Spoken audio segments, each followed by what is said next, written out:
you work sometimes 80 hours a week and you make decent money by all accounts. On paper, it's decent money. Your rent has been jacked up to the point. I hope you don't mind me sharing this. No, we can just do percentages. It's literally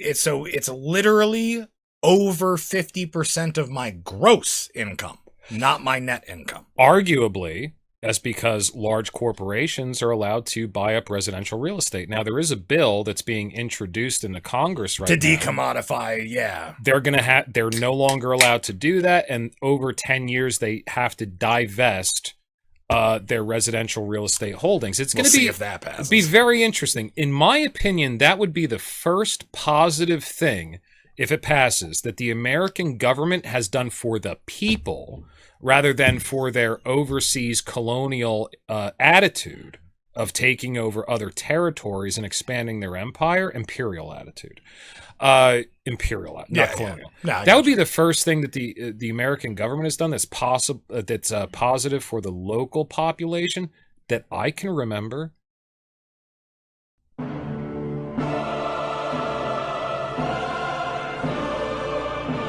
Up to our noses in a mysterious white powder.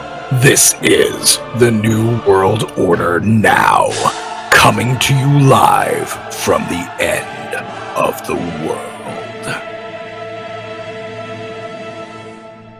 Dude. No, I got heavy beard.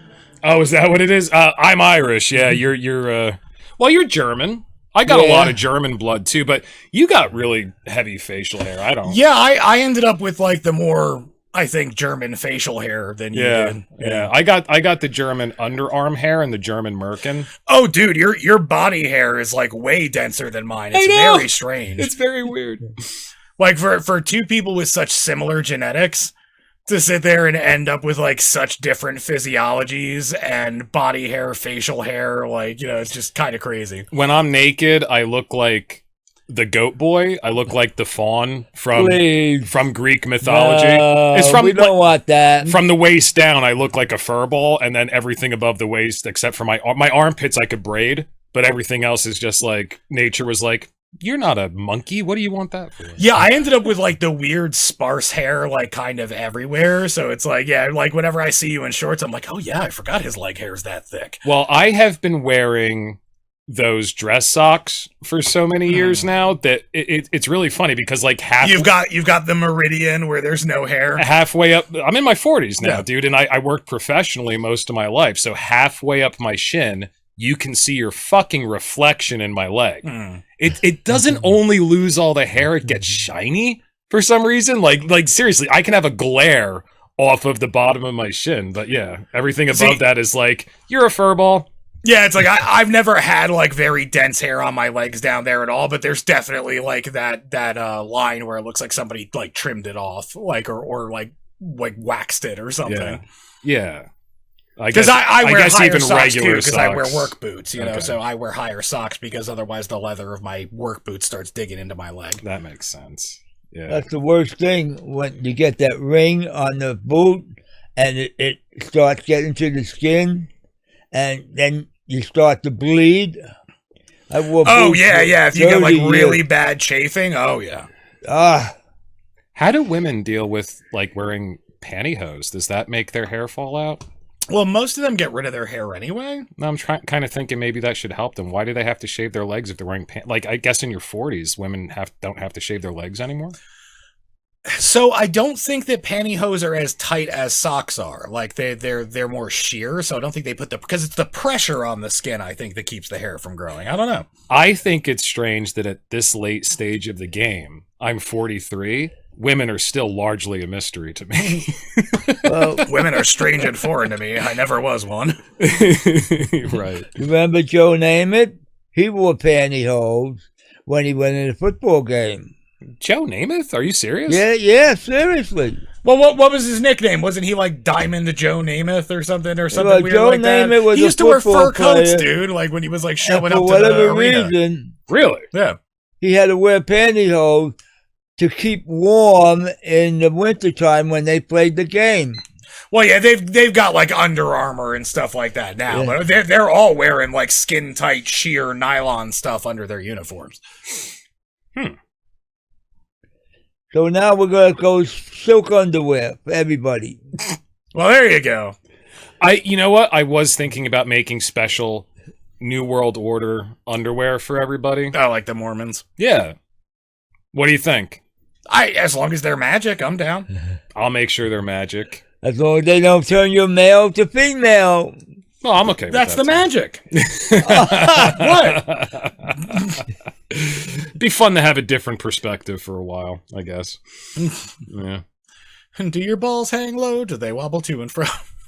So, Harry, how do you feel about your new Uncle Harry's Corner we set up for you, so we can have you on the podcast every time? Well, I have to oversee some of the funny stuff that you do, and I like we gotta create the show. Yeah, we gotta improve it. A lot of people don't realize this. All of our comedy bits goes through Harry first. He's the one that has the best sense of humor here. Oh yeah, I mean we don't have credits, but like he's executive producer. He's executive producer. Nah, right? I don't want the title. You're the straight man. The Hatman is the straight man. I'm the You're straight the man. middleman, the waffle, and I'm the dinosaur. I'm the bride. You'll be the bridesmaid, and the dinosaur works. I'll be the dinosaur. Yeah, I don't have a problem with that. So, Freddie Flintstone. you know, I was watching. I went on a Sopranos binge. Well, yeah, I actually saw that when I came here. Yeah, Well, I'm not going to watching Sopranos, stop yeah. watching a binge just because I'm expecting to do something. I'm going to wait till the last possible second. But yeah, so you know, let's watch it. And I was like, really, this is really like this is just another reiteration of the Flintstones. I mean, look at it. I'm dead fucking serious. I mean, Chris is Barney Rubble. I mean, dude. Obviously, and we all know who Fred Flintstone is. That's Tony. Well, for full disclosure, I have never watched a full episode of The Sopranos. Oh. I've heard it's a good series. I've never gotten into it. It's amazing. Oh, like I've walked into rooms when other people are watching it and it always looks good. But I don't have obviously I have no context from just walking into a middle of an episode, like what the fuck's going on and who these people are. Right. I understand the general plot of the show, like what the story is, that he has like this mental breakdown and has to start seeing a psychiatrist or whatever. Yeah, that's like the first episode. Yeah, that's what I'm saying. So it's like I get like the premise of the show, but yeah, I've never actually seen a full episode.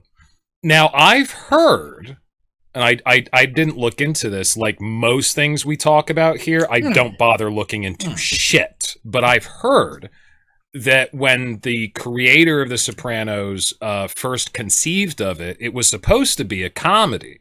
How do you feel about that, Harry?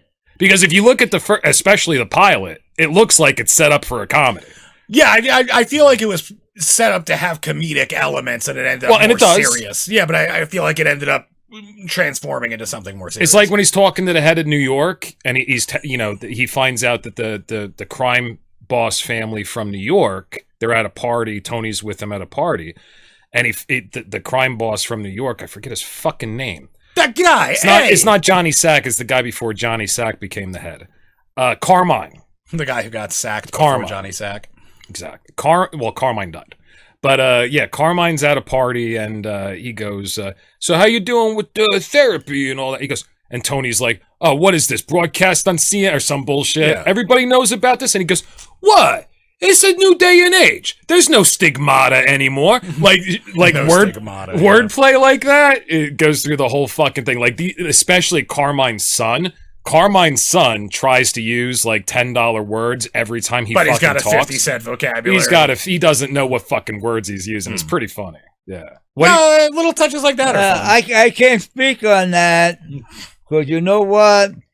What's real and what Hollywood does are two different things. But were those guys actually like that when you had involvement with them? Like they didn't have proper English and like they didn't know. Like is that like a real thing? Like you'd be like, what? There's no stigmata anymore. And obviously the word he meant to use was stigma, but he said stigmata. You know. Some of them come off the boat and they still speak broken English. But they made the point very clear.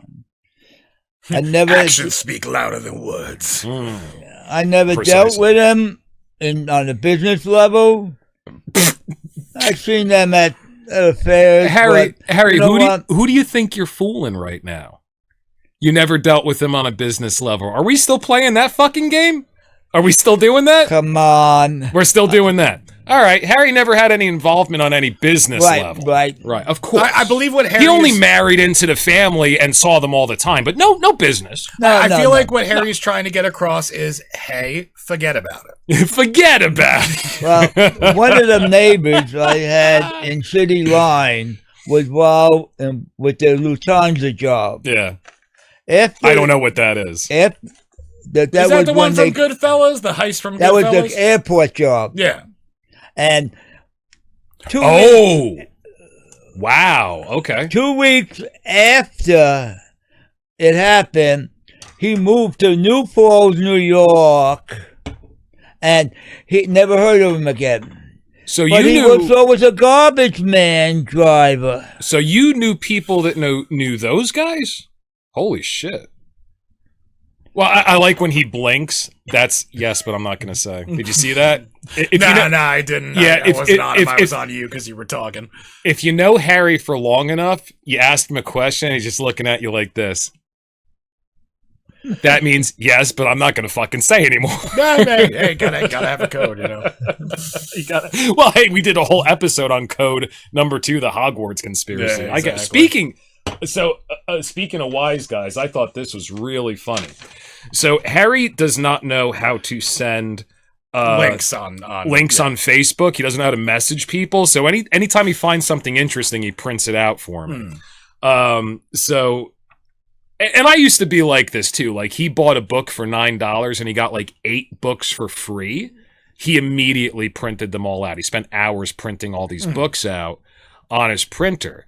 And I'm sitting there like, I kind of get it. I used to be the same way, but really having the digital file is the same fucking thing. Oh yeah, well, I mean, but you have to get used to it. You fought me about getting you a Kindle, and you loved it, and it fucking changed my life. I love it. Thank you so much. But he printed this out for me. This is something from Facebook. One-on-one with Sammy the Bull, who we've talked about a few times on the podcast now, and Harry will or will not say that perhaps he knew him personally. Let's.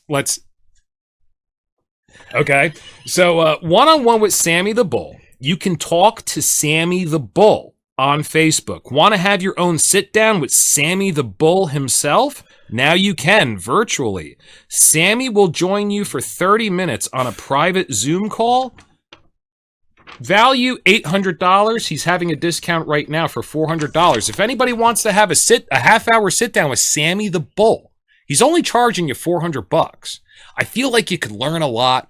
You could really establish a brand new business enterprise, and you have all that experience, and it's going to change your life. Totally worth the $400. Hey, when you're on the Zoom call, your family.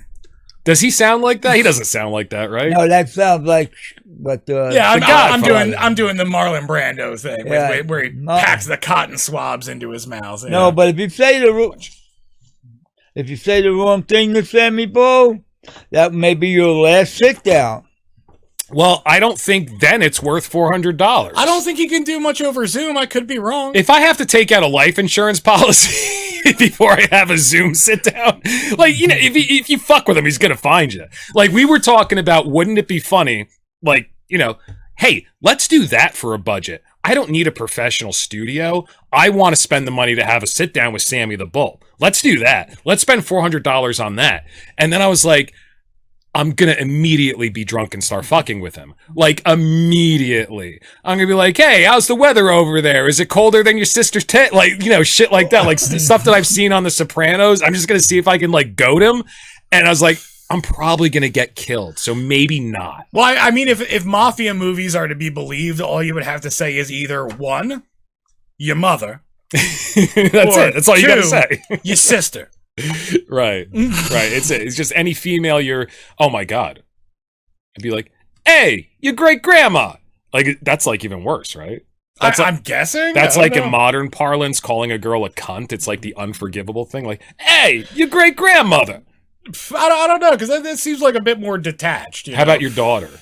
Oh, that would probably be the... We got to go forward in the timeline. Yeah, because that's my Hey, girl. It's colder than your daughter's left tit out here. It's colder than your daughter's vagina. So I was like, so maybe it's not a great idea for me to do a podcast Zoom call with Sammy the Bull. Probably not. Probably. That's good. Maybe just like don't do that. Okay. You want to play with fire? Go ahead.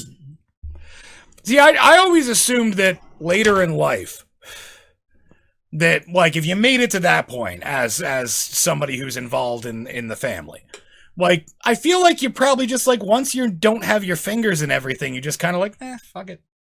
I get the feeling from a few podcasts that I've watched that have these guys on, and I know they like all have their own podcasts nowadays, but I've watched a few where these guys are not podcasts actually. Henry Hill.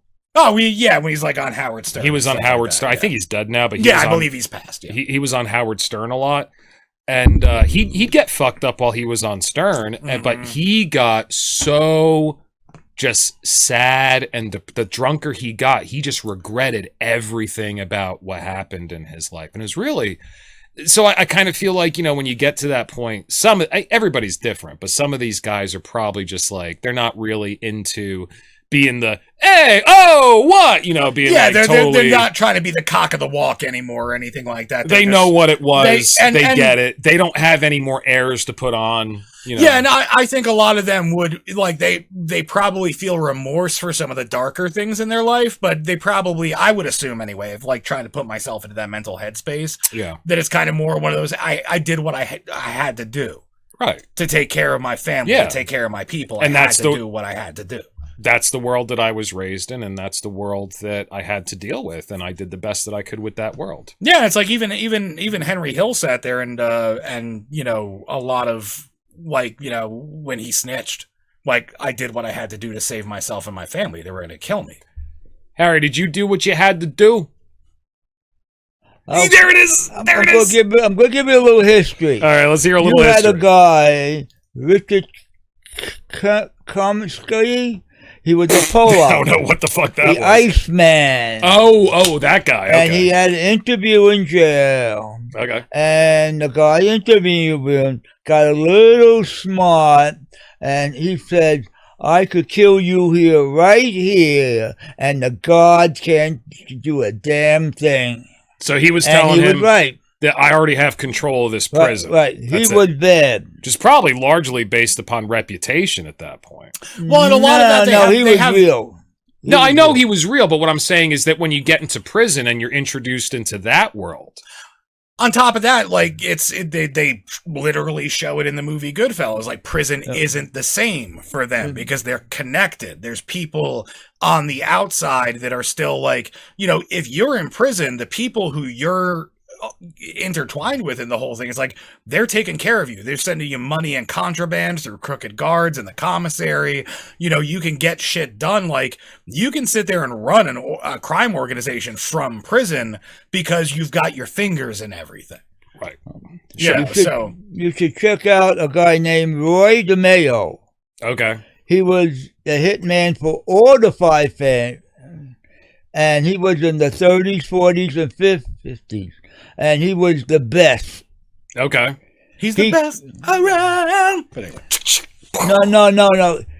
He used to blow. Oh, your mother. Watch your fucking mouth. No. He used to blow chemicals into your face. Oh, shit. And you take 5 steps, boom. Really? So this is like the five-fingered punch? It was like Amtrak he was using. Anthrax, he means. Yeah, I got that. But in his fucking mouth, that seems a little dangerous. Jesus Christ. Well, so that's actually, Putin has killed successfully some of his like political rivals they get these cyanide pellets. And they sit there and use blowguns or like air guns to sit there and shoot you with cyanide. The umbrella. It's crazy. The umbrella. That's what I was thinking. You don't even have to do the pellets anymore. There's a chemical that's so potent.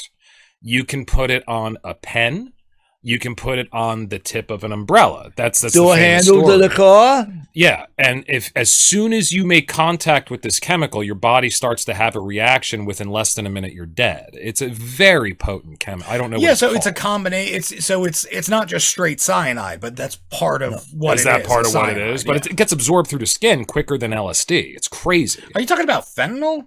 No, I'm not talking about fentanyl. I'm talking about something that's used for hits. Yeah, from what I understand, it's a part of the concoction of cyanide, but I know it's not all just cyanide. All right. But yeah. Well, listen, if I was ever, I'm like you said to look, who's this guy you told me to look up? Roy DeMeo. I'm going to put this on the list that I go to when I'm prepping for shows that I never look at after I write it ever again because I'm fucking lazy and I don't prep for shit. I was sitting here and I was like, all right, I got some clips I want to show.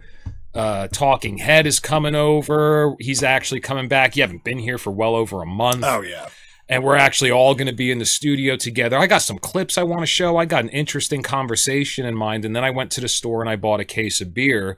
And I decided, you know what? Rather than, get these clips together and do some research for the show, I'm going to watch 14 hours of The Sopranos. no, I'm going to get drunk and stare at the wall. And then when I'm hungover, I'm going to watch 14 hours straight of The Sopranos, which is what I did. I followed my plan to a Q because I have discipline. To a Q. To a T. Because I have discipline. And when I put a plan in place, I follow it from beginning to end. And I did follow it. And To a Q. To a Q. And I just got to 14 hours by the time you walked in and I had to turn off The Sopranos. I timed it perfect. No, dude, hey, it's good time management. But, I mean, we're at the point now where the show is starting to get its legs under it. Every single episode that we put up, we've only been doing this for 4 months, legit. Every episode, and we've only been putting on Spotify and all the podcast forums for less than a month at this point. So at this point, we've been doing it almost exclusively on YouTube for 4 months, and every single episode that we put up is getting between 60 and 100 views, which is horrible. But it's way better than when we started out. So, I'm getting to the point where like, hey, I got to take this a little more seriously. I got to do my research. I have to prep for the show to make sure we have interesting things to talk about. I want to show my audience that I take care of them. But also beer exists and The Sopranos is a thing. So what ends up happening is, my better nature takes over and I sit here and think, people don't want to watch something that's planned. It's cringe. My better nature takes over. Who am I trying to trick? Who am I trying to trick? Who am I trying to impress? I'm an alcoholic, drunken asshole, and if you're watching, that's what you want to see. So I'm not going to try. I felt like I was being a little false with trying to impress people with my research and my clips. I don't want to do that to people. I want to give people the truth. I feel like research just has massive air quotes around it implied. Pretty much. Yeah. Well, what I was gonna do is like the last one that the last one that's up right now is found footage that I put up. Yeah, you it's were from scrapped stuff. Yeah. Thank you very much for having the foresight to do that because it actually was it turned into a really interesting conversation. I thought that it was actually interesting. I haven't seen it in like over a month, but well over a month. I think actually I've never seen it. You've but, never seen it. I haven't been privy to what we talked about. We recorded that in yeah. October. I think the date stamp on it was October. Yeah, because that was the same day that we did the Halloween episode. So yeah, but the episode before that, I forget what I was talking about. I don't know. Yeah, it doesn't really matter. I don't know what your point was. I mean, I know what you were talking about. What was I talking about? You were talking about how so you sat there and said that the most recent thing that we put. Yeah, before that. Yeah, because I was saying like, that the most recent thing that we recorded was the Venus Project. So I was actually going to do some research because we didn't get to actually explore the Venus concept as much as we Project, wanted to, yeah. and we didn't get to talk about the Roger Rabbit conspiracy, which I found out. I looked at some old episodes. You and I have been talking about the Roger Rabbit just skirting conspiracy around it since we started, yeah. since I think episode 2, which we recorded well over 4 months ago. We didn't start doing this seriously until about 4 months ago, but we've been trying to do this for a year. Well, yeah. So we've been talking about the Roger Rabbit. So yeah, I was going to get some clips together of the finer points of the Venus Project and all of that, so we could continue along the path of the one world government conversation that we were having when you couldn't make it here because of the weather. And then I bought a case of beer and I was like, I'll just stare at the wall. It seemed more interesting. It seemed more interesting. Research? Fuck research. I don't want to be false to my audience. I want to respect them enough to show them the true me. If there's anything that we understand about the current climate in America, is people don't want information. They don't. They're oversaturated with it already. So what's our role as the New World Order? What's our role in the culture? It's certainly not to present information. They're looking for entertainment, feel good. Don't tell me the truth. I don't want I don't want the foundation. I don't want to know it. Entertain me. You know what? My ears. I don't even think it has to be that entertaining. I think what it has to be is a clickbait headline followed by shit that completely doesn't support it. I really wish I was like Russell Brand does that a lot. His team is so good at. I don't get me wrong. I love what he does. No, I'm not dissing him, but like fucking clickbait. He had with his headlines and thumbnails. Yeah, like the one I just watched. Like he mentioned Bill. I think Bill Gates or Trump, one or the other, which is the reason why I clicked on it. And then whoever it was that was in the title was not mentioned at all. During the 20-minute thing that he did. I was like, wow, that's good. That's so good. Like, it doesn't have to be accurate. Fuck people. You know, he's information isn't real. 6.5 million subscribers. Like, can't be wrong. He's like, fuck you. I'm going to put whatever I want in the headline. So, you know, so what's our role in the information ecology? I know what it is. Everybody who listens to us for any length of time, they're fucking hungover.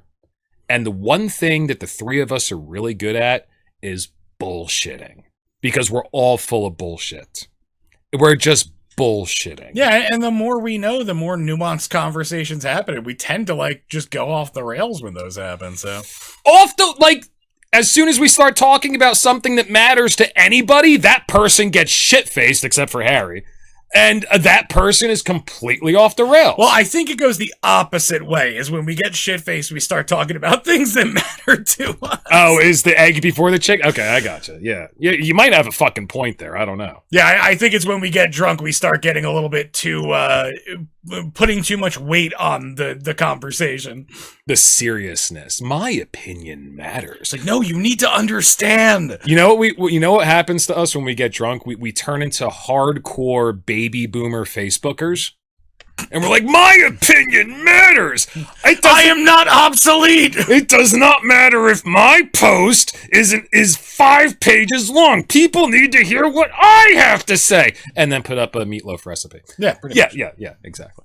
You guys are not baby boomers. No, not at all. You don't know. No, I'm Jen. Are you a baby boomer? Of course I am. Are you? Because I know 1946. Yeah, but my father's a baby boomer, and he's quite a bit younger than me. I think that he's technically, Tim Dillon is like 35. His parents are boomers. Yeah, but how old are his parents is the question. They might have been older. They actually have, like, we can look this up if you want. Yeah, let's look up the dates. They actually have date sets for the generations. I believe our dad is actually Generation X. I'm Generation X. No, you're a millennial. No, I am not. I've looked this up before. You're wrong. Or maybe I know I'm technically a millennial because the cutoff. I think right around you are technically a millennial. No, I think you're Gen Z. Nah, I'm pretty. All right, let's because I know there was Gen Z X comes after millennial. Oh, does it? Yeah, it's millennial, then Gen Z, my bad. Then yeah. Let's look this up. I'm curious. I'm curious because I'm really into the concept. I haven't read the book yet, but Tim Dillon wrote a book on how boomers are like the worst generation ever. and like how he was raised by his parents. It's like, here's TV dinners, here's fast food, shut up. Like his father was taking him for a ride when he was 13, and his father let him smoke cigarettes in the car when he was 13. And it's like the advice my father gave to me while I'm, ashing my butt outside the car window driving me to school was, Timmy, don't let anybody ever convince you that you have more value than you do. Don't overestimate your value. Like that's like a baby boomer advice to like their children. Oh my goodness. Yeah, exactly. Here, let's see here. All right, let's see. So I already knew I was a millennial. So you are technically Gen X. Yep, 1980. I just made the cutoff. So what's boomer I star? Boomers. So that's the first part of boomers. All right. So Harry, second part of Harry, boomers. what's your birth year? 1946. Yeah. So he's first. He's almost post-war. He's like first iteration boomer. You just made the cutoff for Boomer Generation 1, and then Boomer Generation 2 starts in Generation Jones. What the fuck is that? 1955. There's an asterisk there. I want to see why it's called Generation Jones. Is that like keeping up with the Joneses? Is that why they say that? Maybe, I don't know. Where is the asterisk? We increasingly break up boomers into two different cohorts because the span is so large. And the oldest of the generation have different sensibilities than the younger. In the U.S., Generation Jones, Boomers 2, are just young enough to have missed being drafted in the war. So what's Jones come from? I don't know. We'll have to look that up in a second. But so that's why they're doing the cutoff, is because the second they part couldn't of be boomers drafted wasn't in World War II. Right. So it's a different world experience. Now that makes sense. I'm interested why it's called Boomers Take 2, aka Generation Jones. That's kind of weird. Yeah, I don't know.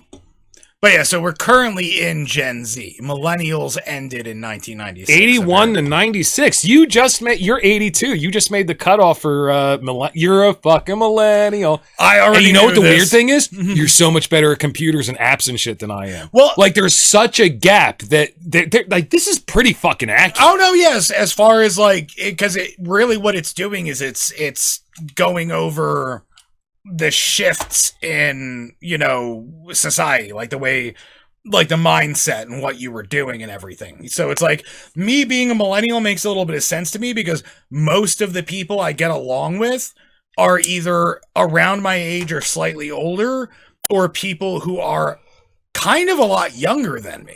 Eliza Schlesinger had the comedian. She had her last stand-up special was called Elder Millennial. You fit into that category. That is what we are called as elder millennials. Millennial. That fucking makes sense to me because there is such a difference in the way yours and my brain will contend with advances in technology. You seem to have much less of a problem picking it up than I do. Yeah, but the thing that makes me a elder millennial is the fact that I still have the Gen X kind of stuff wrapped. Well, I was a part of your childhood, and I was, I'm from there, so yeah. So I'm going to go out on a limb here, being as I am sitting with a boomer who has much been maligned lately, due to all of your own fault, and millennials who have definitely been maligned, all your own fault, and say that of the three people sitting in here, my generation's the best one. So you should all listen to everything I have to say all the time. I'm old. I don't have to. I demand respect. You were right. There's the boomer mentality coming up right there. Hatman, you were right. What? Read it. Oh, the name Generation Jones has several connotations, including a large anonymous generation, a keeping up with the Joneses competitiveness, ooh, and the slang word Jones or jonesing, meaning a yearning or craving. Yeah, I knew it. No, yeah, you called it. I assumed you were probably right, but I was curious if it was something else. So Harry here is the first generation of the boomers. There's two iterations, so he's not the Joneses. Yeah, he's the post-war. He's the post-war, between post-war and the first generation of the boomers. That's where he is. He's like right on the cutoff there. But still, boomers kind of suck, and everybody knows millennials suck. Gen X. We're fucking awesome. We brought the world grunge, motherfucker. So the funny thing is this is actually one of the things about Generation X is that there's actually a point that a lot of Gen Zers make, which I don't know if I agree with or not, but their gripe with Gen X is that we're where we're at because Gen X was so apathetic and didn't care about what was going on so much. I don't know how anybody can say that. That the boomers just got to run away with it. We became apathetic because they raised us. That's the whole point of having titles for generations. You assume the characteristics of the world you are around, and you try to create a competitive edge for yourself within that ecosystem. Now, do we know what Dad's birth year was? I think it's 56, isn't it? Dad? He's exactly 19 years older than me. So I'm 80, so he's 70? 59. Yeah, 59. Okay, so he still actually falls into Generation X then, right? No, he's second generation boomer. Is he? Yeah. I thought that was 56. Just hit back. I think I opened a different tab. Don't do that. Yeah, I'm dumb. I gotcha. But thank God there's history. Dude, if Joe Rogan wanted to make any money no, he's all, Gen X, dude. If Joe Rogan wanted to make any money at all, because he's obviously not making a lot. Oh no, he's not Gen X. He should set up a Jamie school of podcast producing and just let Jamie run it, just give him a salary. Because I would send you there in a heartbeat. Like any budget that we have, you're going to the Jamie school of fucking podcast. So he's boomers too then. Yeah, that's what I said. Yeah. 56, 55 to 64. Yeah, he's Generation Jones then. Yeah. How can he be X? I said I was right. 80 is X. So you see how Gen X... I just missed Boomer. You see how Gen X says 65? Oh, no, I just missed Millennial. Sorry. Yeah, sorry. Like, Gen X saying 65, my mind flipped the numbers. 56, yeah. I got you. Well, I didn't know you were dyslexic. Now we know. Now we know that Talking Head is dyslexic. And that's why he needs to be sent to the Jamie School of Podcast Producing. It's pronounced by the way, Lex Dixick. So let's talk about the producer offer that we had. So somebody saw the job that Talking Head number 5 is doing producing this podcast and thought it was so bad that they left us a comment on one of our videos on Rumble and offered their services to us. And I was all excited. I was like, wow, somebody sees value in what we're doing. And somebody else finally sees the mockery of my talent that is being made by my brother doing such a shitty job here. And thank God for that. And then the next video that I posted, I had 2 comments from other people offering the same thing. And then the next video that I put up, we had 4 comments from different people offering the same thing. So it's definitely like a spam thing going around. I got excited for a second. See, I don't know if you can do this with the editing software or whatever, but I really like at some point during that, when I do a camera switch, for it to just be upside down, if you can pull that off. I can definitely do that. Okay. Yeah, because that'll be a little fun thing that everybody just watched if you could do that.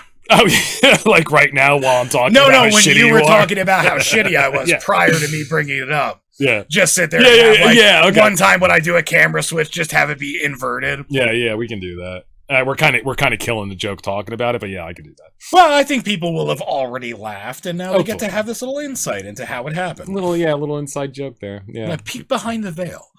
I can do that. Pay no attention to the man behind the curtain. So, Harry, where you have a trip coming up on what's the date today? The 20th.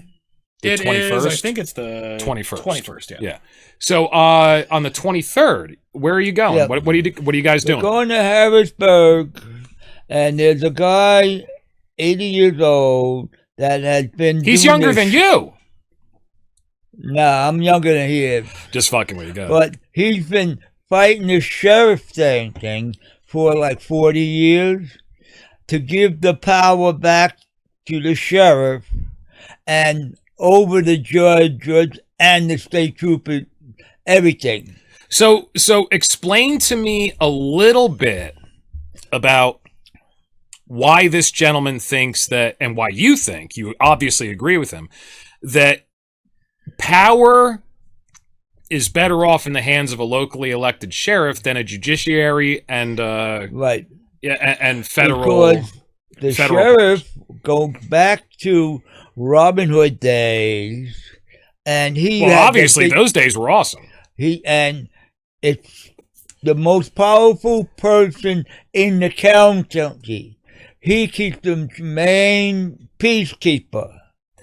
He's like the godfather of the county. Well, that sounds great. He could arrest the judge. Oh, so you like that At one time. Okay.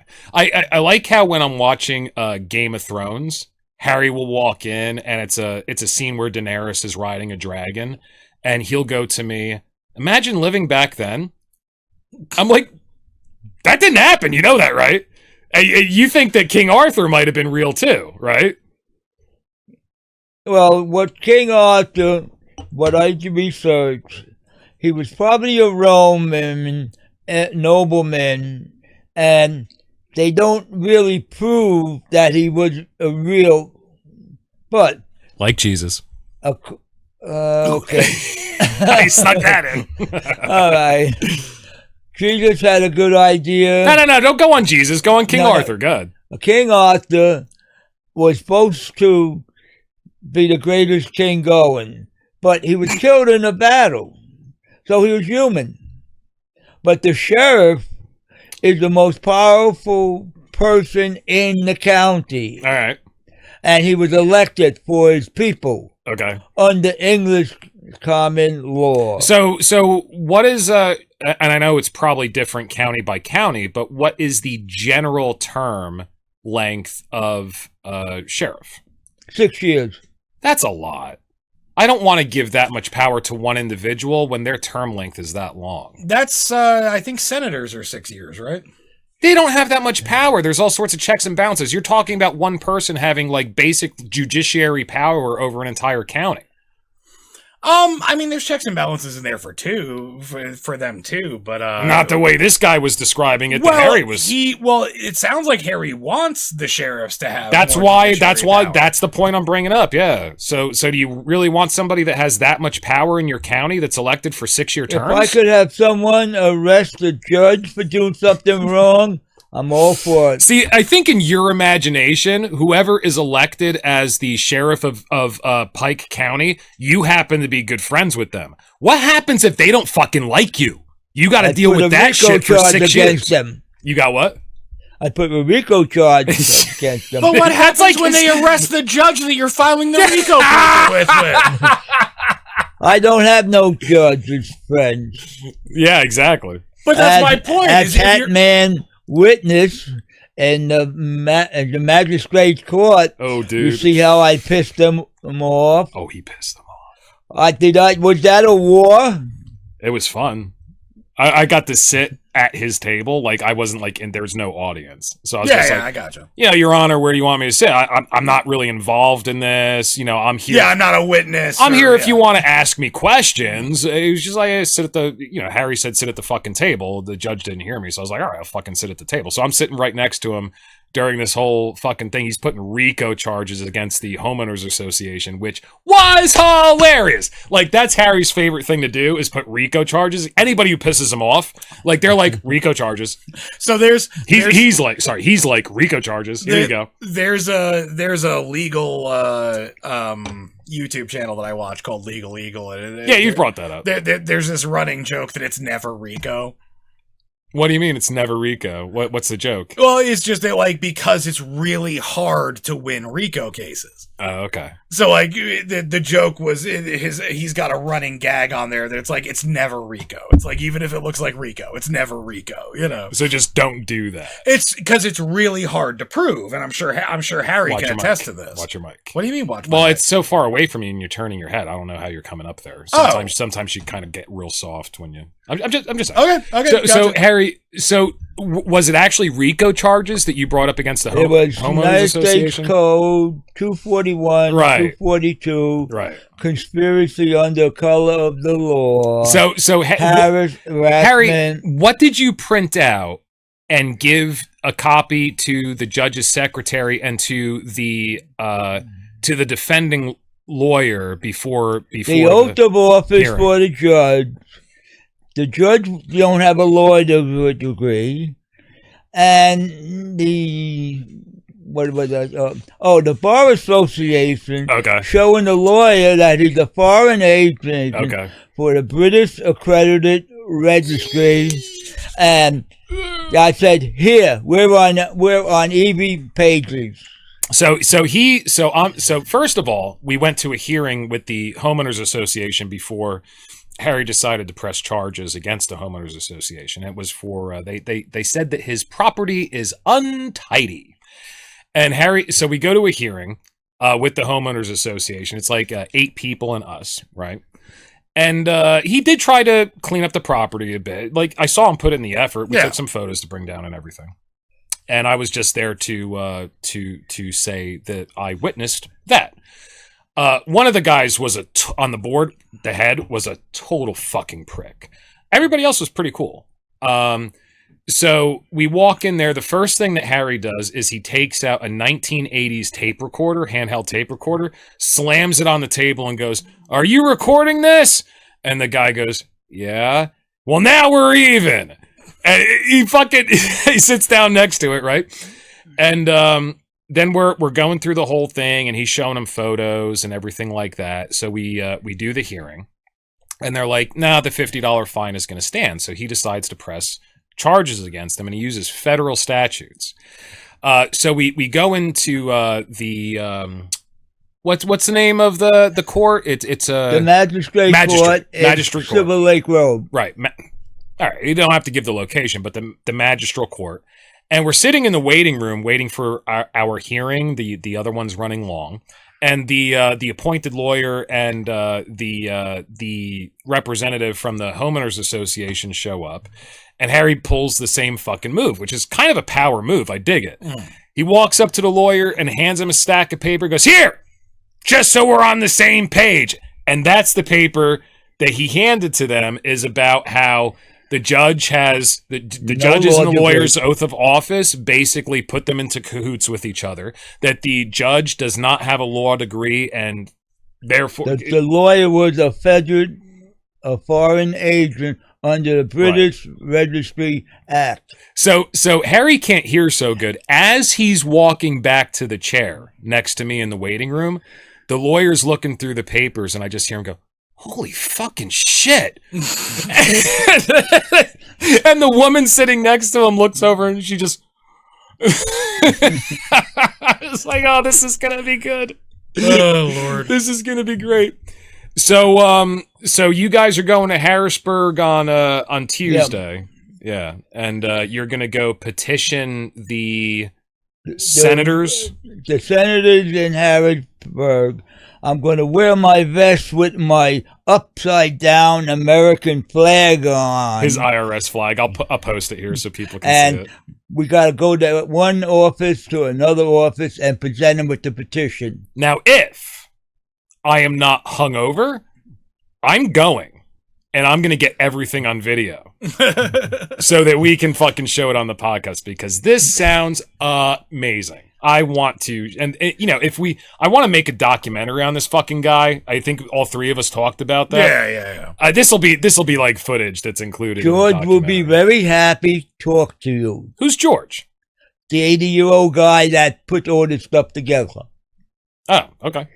I don't know if I want to talk to him. I want to follow you around and see people's reactions to your IRS Nazi flag and see your reaction to their reaction. That's more interesting to me than talking to George. Maybe that'd be on Channel 16 News. Listen, I don't want to talk to the Sheriff of Nottingham. I don't really give a crap about that. I want to see people react to you. You're what's interesting to me, not this fucking guy. This fucking guy seems too level-headed. He's trying to work within the system to create big change. And, it's like, that's not the way to do it. You can't do it that way. How are you going to work within a corrupt system to uncorrupt the system? That's never happened, you know?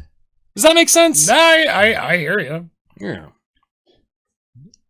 Good contribution, Diane. Well, I don't know what else you want me to say as far as that goes. I want you to say anything. Say what's on your mind. Oh, I'm just listening to you two because it's fascinating. You know? It takes an outsider to upset the cop. Trump is a fine example. To upset the what? The cart. The apple cart. Yeah. Okay. We turned it over to apple cart. Yeah. Someone said to me, "What do you want to take a shot at the ship?" "No, I want to sink it." So, speaking of Trump, and we did talk about that on the last podcast that the three of us recorded together when you couldn't make it here because of the snow. Yeah. And for some reason, you ended up in a noose. Felt really bad for you. I was sad. We've all been there. I'm just glad that you made it through the experience of hanging for an hour and a half by your neck. So we were talking about that populist uprisings and the reason why people see Donald Trump as a near religious figure at this point. Let's talk a little bit about what just fucking happened in Iowa. That's bananas. You guys were right. I was wrong. I was sitting here thinking a few episodes ago that Vivek Ramaswamy was the front runner as a Republican candidate. He was never anywhere near close to Yeah, I a think he front came runner. in fourth. Dude, he had 6%. 6%. I thought that this guy's like, oh, this is the I heard him talk. I was like, this is the guy. And everybody was talking about him for a while after that one debate. Everybody was talking. I was like, oh, this is the guy. This is the fucking guy. And no, everybody's like, Trump. Well, because you have to understand that currently 50% of the Republican Party is just hardcore for Trump. Yeah. And then the other 50% of the Republican Party falls into several camps, the largest of which that isn't just 100% yes, Trump's our guy. There's the Trump's our guy or God. Either way. Yeah. But the next largest percentage is anybody as long as it keeps Democrats out of office. Yeah. No, I hear you. And then, you know, the 6% that are like, oh yeah, Vivek's our guy. It's like, that's not mainly who they are as a party at this point. You know, there's no coalition aligned behind a specific cause or a specific direction. I think that the Republican movement has been so transformed by Trump that it has become the populist party.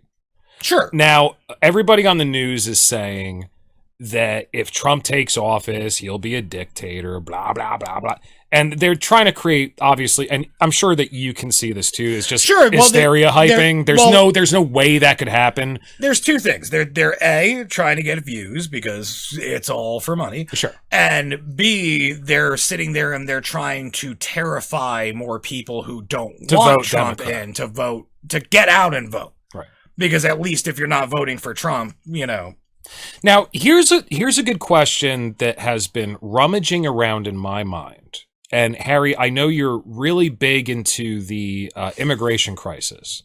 So the only reason why I pay any attention to this at all is because, you know, Harry is really big into it. Like, I just don't care. No, I gotcha.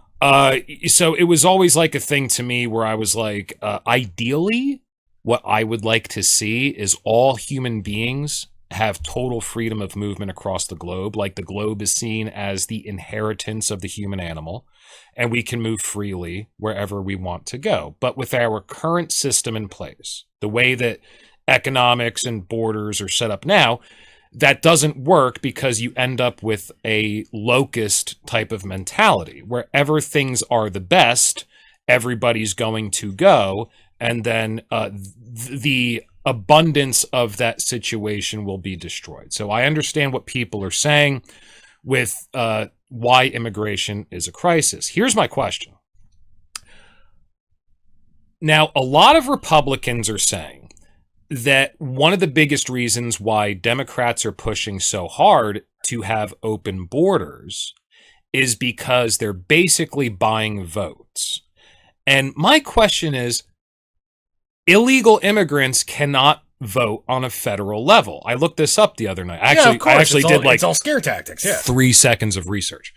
So if they can't vote in a federal election, and I don't, the other thing that Harry said to me was, you know, once they're here for a while and they get their citizenship or whatever, they will be able to. And I was like, interesting point. But I don't think that either political party or anybody as a major corporate, they don't seem to have a very long-term view of things like that. They seem to be very cut your nose off to spite your face in their mentality and the timelines that they create. Now, with the exclusion of the WEF and things like that seem to operate very long term. So I don't think that the Democratic Party has enough foresight to sit there and say, yeah, but in a few generations, we're going to have all these votes, because you might not even have their ideological consensus by that point. You're talking a few generations down the road. Who's to say that my grandparents wouldn't have made it into this country if it wasn't for the Democrats? They're not going to fucking remember. Well, on top give me a break. On top of that, you look at like just the history of the Democratic Party. It used to be the party of slavery. Right, exactly. And Republican Party used to be, just a few short years ago, the party of corporate interests, and the Democratic Party used to be the party of the working man or woman. It is no longer the case. The roles have changed because you have to have two teams to play with the political football. So my question is, if buying votes is not the reason why the Democratic Party is so strongly opposed to closing off borders or having any sort of mitigation in front of the inflow of immigrants, what is their gain? And I'm sure perhaps Talking Head, you probably have an opinion on this that's more educated than either of ours. I'm interested to know what you think of that. So, as far as the getting votes thing and everything, it's like, I understand that if you're looking at it on a long-term scale from a very myopic viewpoint, like we were just talking about, it's like the parties are going to change, dynamics are going to change. You can't plan that far ahead.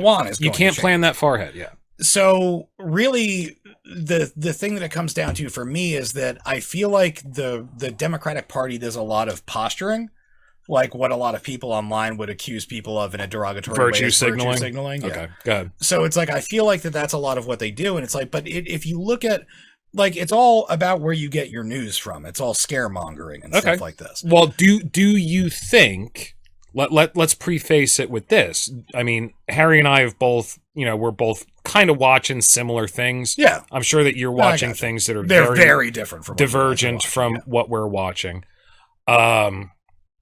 For some reason, I can stomach the right's propaganda right now. I know it's propaganda when I'm watching it, but I can stomach it.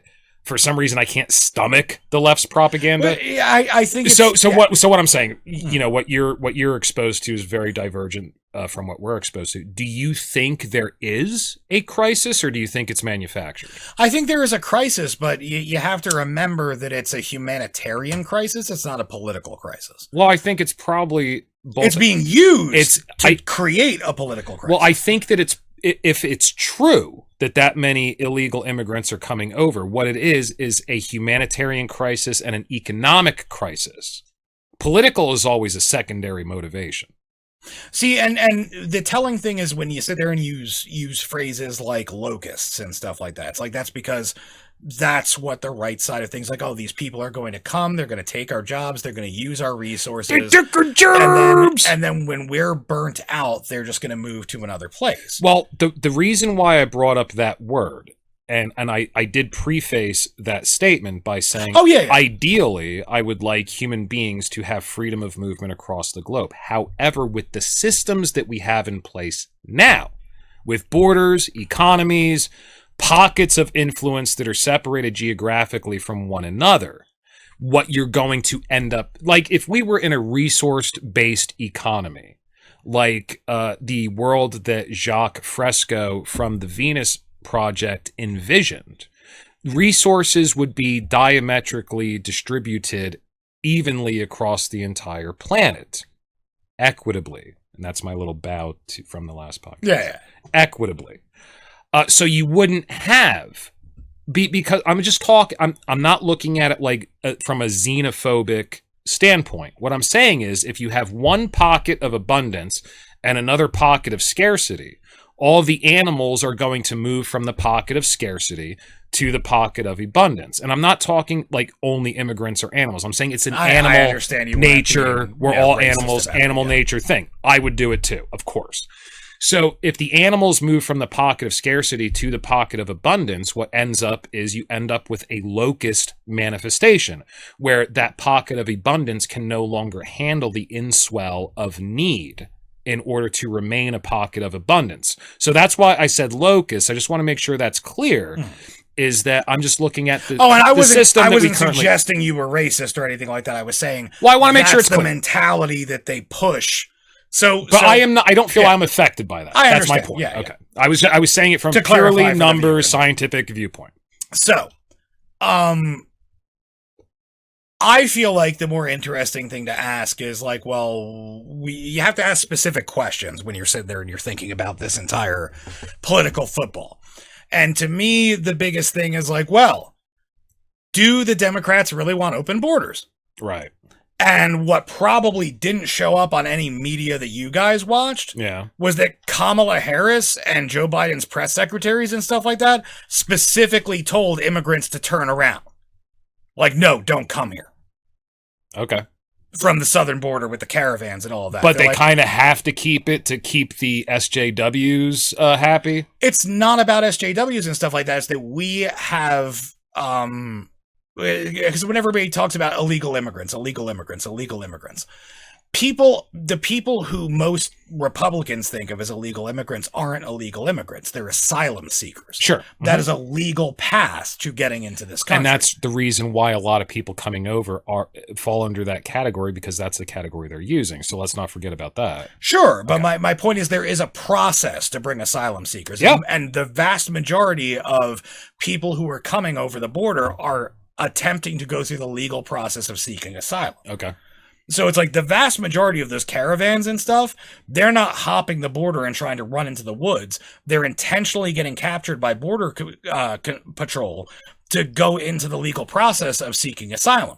Most of them get turned down and sent back. Okay. Because the rules for seeking And asylum have become very harsh. I've seen some very sad stories where these people legitimately fear for their lives, yeah, because of the cartels and shit. And like the one little old lady, it's really sad. Yeah, so the whole thing is like there's no democratic construct. Like maybe there's people in the Democratic Party who have a sense of particular ethical justice who want open borders and stuff like that, but there's nobody in the hierarchy who's calling for open borders. Okay. They're just calling for reforms on the asylum seeking process in order to make it work better and possibly get more of these people who really need asylum. So that's the rhetoric. That's the rhetoric that you're hearing come from the left. So what do you think their actual goals are? Because it's never what they say. That's what I'm saying is so you have that kind of rhetoric going on, but then you also have, like I said, Vice President Kamala Harris sitting there and saying, go back, we can't handle you. Like, if you come here, there's a good chance you're going to get turned away. If you can stay where you are, stay there. Okay, I got you. But what I'm saying is I'm getting into it. Oh, okay. So what's the actual purpose? So as far as the actual purpose, because I'm kind of thinking it's cheap labor, but go ahead. No, but here's what it is. It is cheap labor, but it's cheaper to keep them in their countries of origin. So because we can exploit, that's why Republicans, like the larger Republican construct, wants to keep them in Mexico and El Salvador and shit like that, is because if they get amnesty, if they get to come here as asylum seekers, yeah, we'll have cheap labor, but only as cheap as laws allow. They're not going to be paid federal minimum wage down in El Salvador. So what your point is that what the Democrats are doing with their supposed open border policy is simply saving face. Okay. Harry, do you have anything to say about this? Because I know you're way deeper into this than I am. I wanted to hear his opinion first. Yeah, sure. Tammany Hall, 1930, with the Irish. He always gives a fucking history lesson. The Irish were very hated, and we're descendants of Irish immigrants. Right. So, therefore, if you go back, every group of people were coming to this country. And the Tammany Hall was like a hiring hall. It's like the Democrats. They want to hire these people. But the only bad thing is 5 to 10% of the people coming across are infested with the drug cartels and everything else. And we're getting some bad stuff with it. Sure.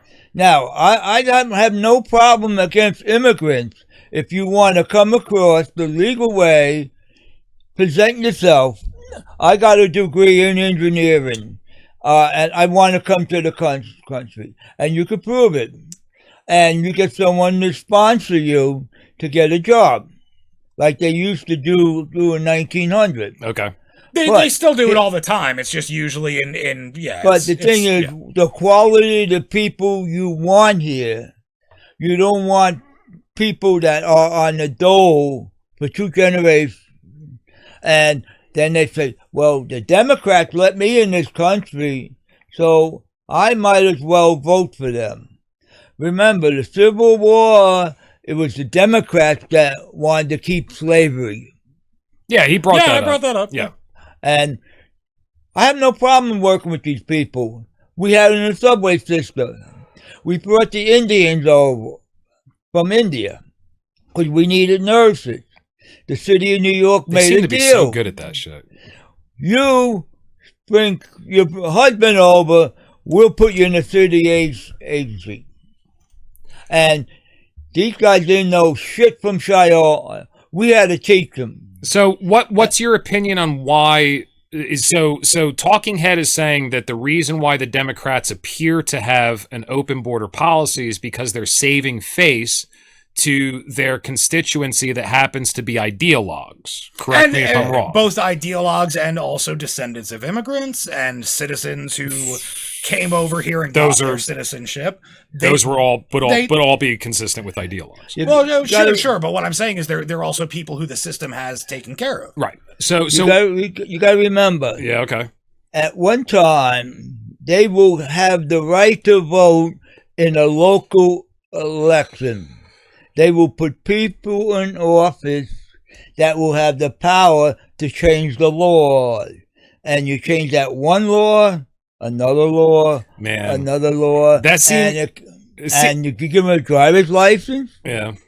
And they got ID. I know, they'll drive a car.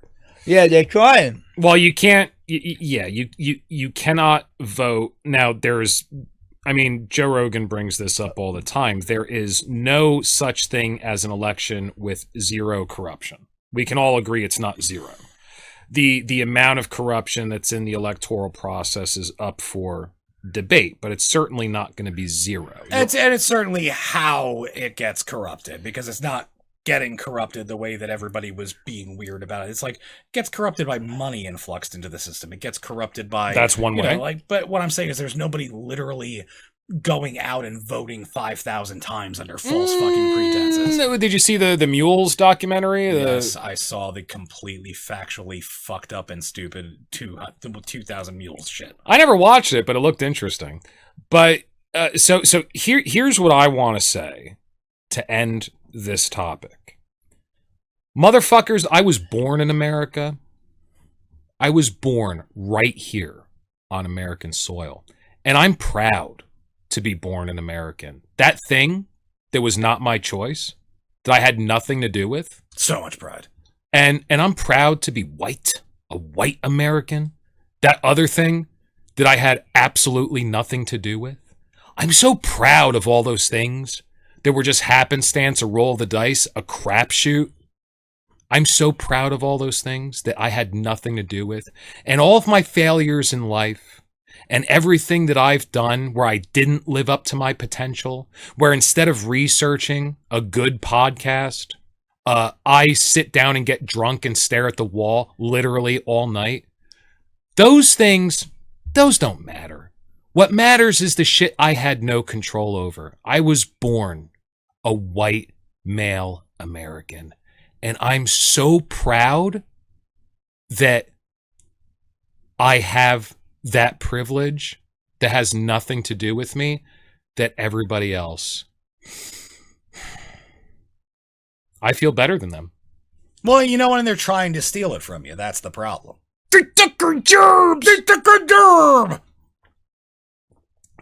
It's just weird that so many of these folks seem to be coming over and it's done on purpose. And it's like... Are you suggesting there's immigrants that come here on accident? No. Because that's fucked up. No. I mean that the borders are kind of kept open. Yeah, that would be really weird to like accidentally fall into America. Like, fuck, how'd I end up here? How'd I end up in Wyoming? I tripped on a rock and the next thing I know... What's this flag doing in my hand? Oh, shit. No, not like that. It seems like the locust mechanism to destroy the infrastructure of cities is being done purposefully, and that's very weird. I don't get where you're coming. So like, you think that they're intentionally like asking immigrants that they're on the news saying don't come here, that they're secretly intentionally letting them in to weaken our country? Well, it's one of two things. Either the numbers are completely made up in order to become a political football, or yeah, it's being done intentionally. It's got to be one or the other. We have a limit on the amount of people that we allow to come in. So it's like I said, like, why would you have a legal limit on the amount of illegal immigrants you allow to come in? That doesn't make sense. They're not illegal immigrants; they're asylum seekers. Okay, that's so what I'm saying. Like, you can't conflate the two. But if you look, caravans are asylum seekers. But if you look at the numbers, millions of people are let's say they're not being let through. They're just so sneaky that they. What are those people going to do? One way or another, they end up here. They can't collect anything from us. So what are we losing to them? They're just people who end up. That's what I'm saying. I don't get it. But that's what I'm saying is, like, think about like how this is being, and I agree on both sides, it's being inflated into this ridiculous. So you concept. think the numbers are being inflated? I think the numbers are being inflated on both sides. I think that to turn into a political football. It's all been turned into a political football. Okay. But what I'm saying is it is a humanitarian crisis. Oh, sure. And I agreed with you from that on the get-go. Okay, so no, I'm not preaching. Okay, hear me out. So like those caravans and stuff that they use for the shock value to sit there like, oh, we need to close these borders. This is getting crazy. It's like most of those people get fucking sent back after their trials. It's like nobody stays here. Oh, so this is like, did you die with COVID or from COVID? Yeah, it's like one of those things? Well, no, but it's one of those things where those people literally get deported. The numbers are being inflated and we're not taking into account the deportation numbers because everybody's using the asylum system in order to, okay, I got you. So that makes sense. Yeah, the actual illegals who are bedding down here every night, what are they doing? They can't vote, so you don't have to worry about that. They can never get citizenship. That's why I've been curious. But that's what I'm saying. I don't really understand like anything about this because I just watch, like, sometimes when Harry's watching something on the computer, it's like, showing footage like that looks crazy. What the fuck's going on? It's all fear mongering. It's like okay. So it's like, on both sides then. Sure, that's so weird. Sure, yeah. It's on the one hand, it's like it's the Great Replacement theory, and it's got this like, oh, they're trying to take over our country and steal it from us. Yeah. On the other hand, it's like, oh, look at all these poor people and these monsters are trying to. It's like, but where the system's still deporting them. So your point is that really what all this boils down to, and the economic strain that perhaps, let's say, that's real. That's probably just an excuse for the power grabs and the down wealth transfers that have been going on. Well, shit sucks for you. Here's why. We got all these immigrants coming. Exactly. And what you're saying is really what this comes down to is simple incompetence. Sure, it's a flawed, broken, underfunded system that can't deal with anything. That sucks, man, because it's making life. If it's true that many are making it over here, and then the system is trying to take care of these people, if that's true, like in the hotels in New York, and then okay, well now you have to go out on the street, like, oh my God! I mean, not only are you doing a disservice to the country you're supposed to be governing and taking care of, you're doing a disservice to those people as well. You get a month in a hotel in order to acclimate yourself to a completely different language, a completely different culture, and now you're out on the street. That's enough. That's enough. Yeah, and that's all we're doing for you. Fuck off. Survive. Jesus. But better to send them back. But and that's my point, is that most of them do get sent back. And then the secondary thing that I really want to drive home is not the people in the hotels that we put out on the street after a month. No, they didn't get sent back. All right. Oh, only if they got asylum. The people in the hotels went through the process. Yeah. That's what I'm saying. So, but my question to everybody who gets oh, they're draining of us of our resources and the locust thing and everything, they're not getting anything. The illegals who don't go through the asylum process, they just get deported. Jack shit. Well, even if they don't get deported, they're making cash transactions on the streets. They can't collect welfare. They're not citizens. They don't have social security numbers. They can't get driver's licenses. Well, they don't get anything. The fact that they can't vote, and everybody keeps saying that the Democrats are buying votes, that sent up a red flag. I was like, that doesn't really make sense. Because if you're going to have that much election fraud that you can use the names of illegals in order to federally vote, then it's done. It's broken. It's kind of at the same point where you're just using people that never existed. What's the difference? Because they're not citizens. They shouldn't be allowed to vote. Yeah. So, great points, guys. I wanted to bring that up. I appreciate the clarification from both of you because this is a question mark, a red flag I've had in my head for quite some time. But I'm going to piss real quick and then we'll come back. Oh, yeah, I desperately need to as well. Let me make a quick No, go ahead. Yeah, I got to pee, but make it quick. If they had 3 bus loads of immigrants dropped off in the town of Milford at 2 a.m. in the morning and just let them out, what's going to happen to this county? I'll tell you exactly what'll happen. You'll end up with a bunch of people in tents or sleeping on the sidewalk. That's all. They can't speak English. They can't speak English, can't get jobs. That's all that can happen. That's all that can happen. And yeah, a lot of cities are starting to look like that. So that's weird. But I certainly appreciate both of your perspectives, but I do have to pee. So let's take a quick break. Nice. And I got to set the fire. Yeah. All right, watch the camera. We'll be right back. But yeah, so when I sit there and I think about how like crazy right-wing people get about immigration, it's like apart from like pandering to a constituency that believes in things like the Great Replacement theory and that eventually America's not going to be the America that they remember, and that's what conservatism is about. Is oh my god, we went through a case of beer already. Maintaining what is currently the status quo. Harry, don't rip that up now. We're on mic. Yeah, you just put it to the side. We'll get it later. But it's like the whole thing where it's like, it's about maintaining the status quo. It's about like, this country needs to stay what I remember it as. It can't evolve. It can't change. But it's like, apart from that. Right, which is what conservatism is. Exactly. Yeah. So it's like, and even if you take the racial undertones out from it, it's still, you know, even if all the immigrants. If you took the racial undertones away from it. Sure. And you sat there and the like xenophobia, the dog whistle racism. Yeah, it's like let's say all of those immigrants were white. It's like just make everybody in the world white. There's no color to anyone's skin. That would be a much more complicated political football. Yeah, because now they look like us. Crap. Yeah. Wait, they're human. I mean, we were very good at that during the Civil War, but it would make things a lot more complicated. Yeah. But yeah, so it's one of those things where when I sit there and look at the way it's used, it's like the only other thing that I can think of apart from just like we want this demographic to be on our side is that they really don't want them here because if they come here and they get citizenship, then everybody's going to like if you just made literal open borders. Then it's like everybody who wants to come here would come here, get citizenship, get jobs, and then who's going to manufacture all our dirt cheap shit that's made by slave labor people? Right. You know, and that's the only thing I can think of. I mean, if you can see a different like aspect to it outside of the political football. I can see a different aspect to it where there are a lot of companies that are being smacked down hard right now that have such a high percentage of illegal immigrants working for shit wages in America that you know that's a thing that is apparently happening. But I agree with you. Why wouldn't you just manufacture overseas? But I guess some things like Tyson chicken you can't. You know, local's cheaper. So if you can get illegal workers to do that, or children, they've been using children. Yeah, it's still labor exploitation. But that's my child labor, same thing. Both sides of the coin. It's like it's really to me the whole conversation. Apart from again trying to gain one faction or another's votes and sympathy, like the whole drive of it seems to just that doesn't make sense. Shit labor. Like that's really what immigration crisis because we just need to maintain shit labor. Right. Right.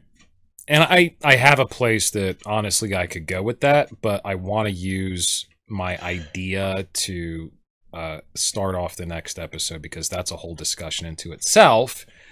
And we are running a little long here with that. So, but I mean, if you go into child labor and illegal immigration, certain things that it's just more economical to be done on American soil because, you know, shipping fucking raw meat.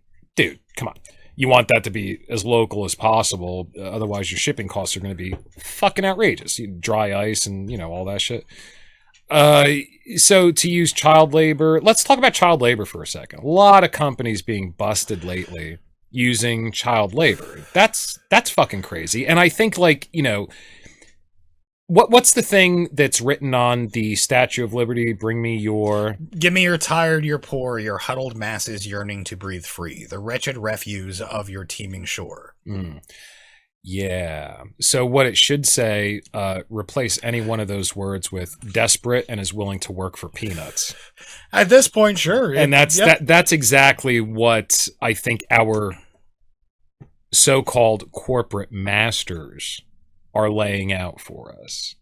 It's just, let's make everybody as desperate as possible. That way they feel fortunate to have anything at all. Well, yeah, that clip that we played of that we might have to show that again. Let's take a quick pause. I think the problem that we've had is that we have people decided they didn't really want to work so much anymore through COVID, and that has had a massive issue on productivity.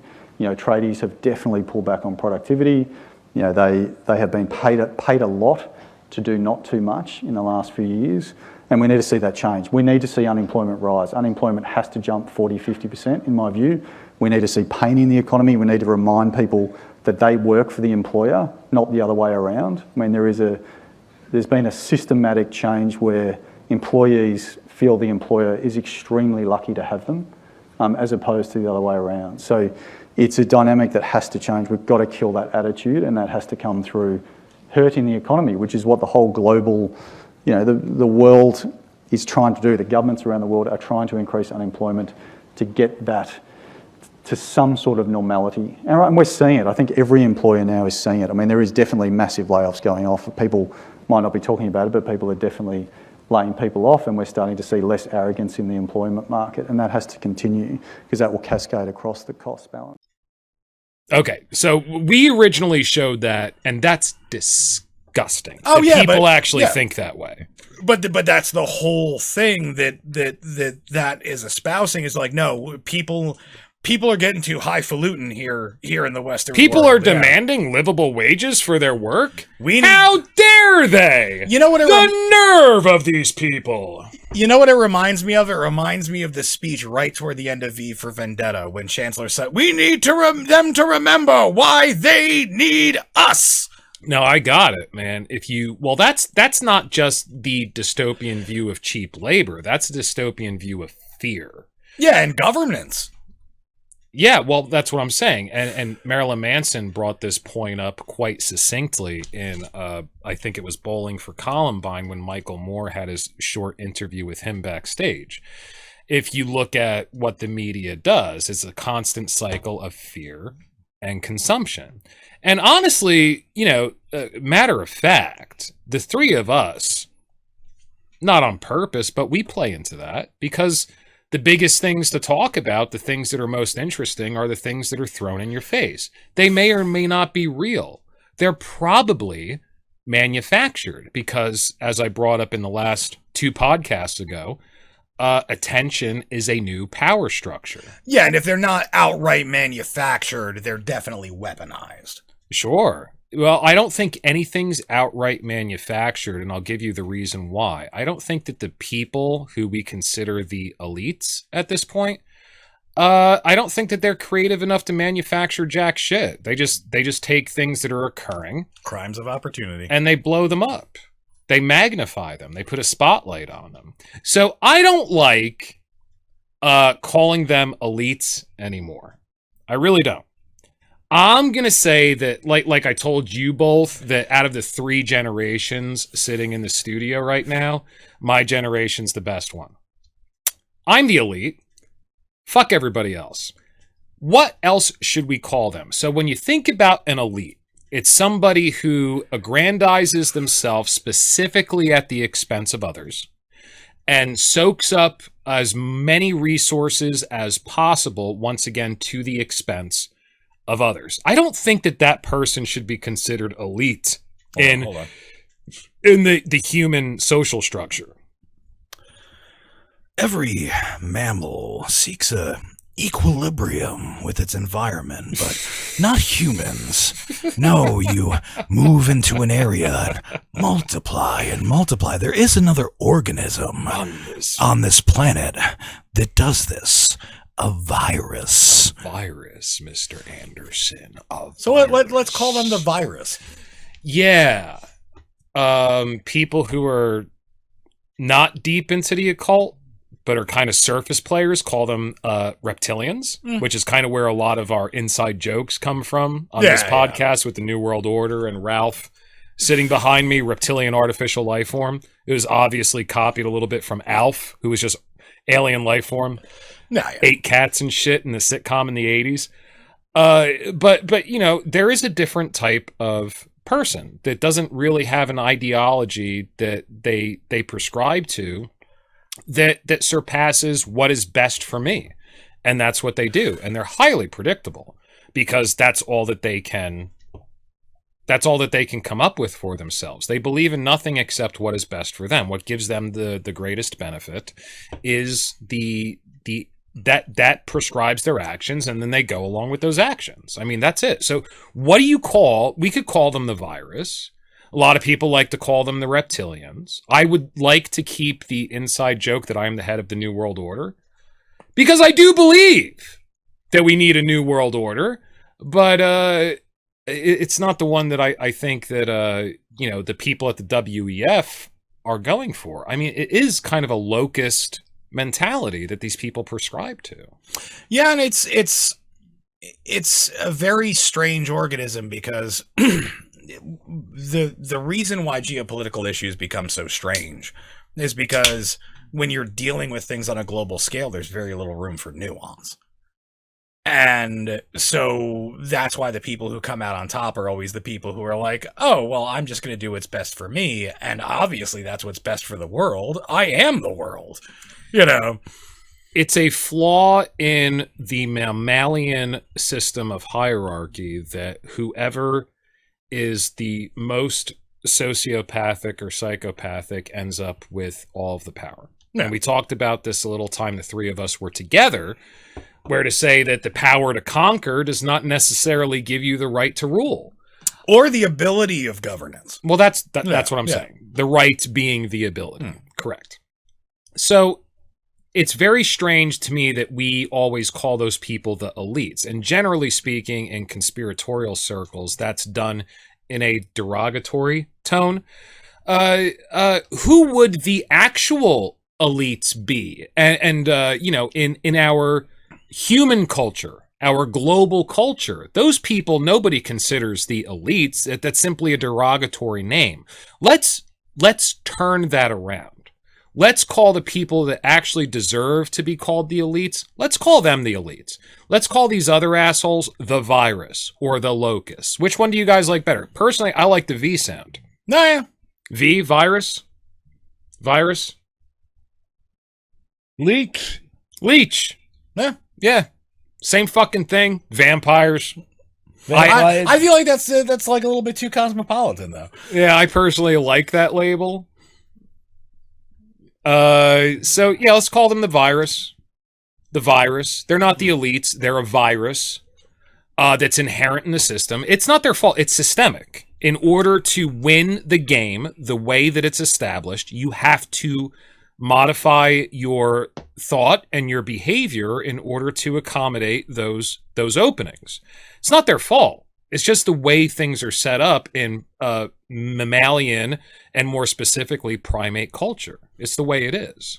Well, sure. And if you sit there and you look at, I think one of the most telling things, and this may be a little tangential, but it's like, I think one of the most telling things is how, if you recall, being a Gen Xer over there,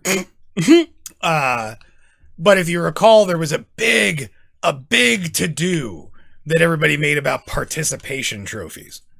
Oh, yeah. I remember that.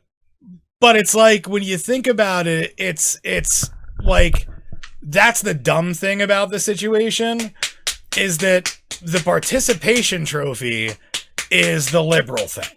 Right. Where it's this concept of like, oh, well, we're going to make everybody feel better.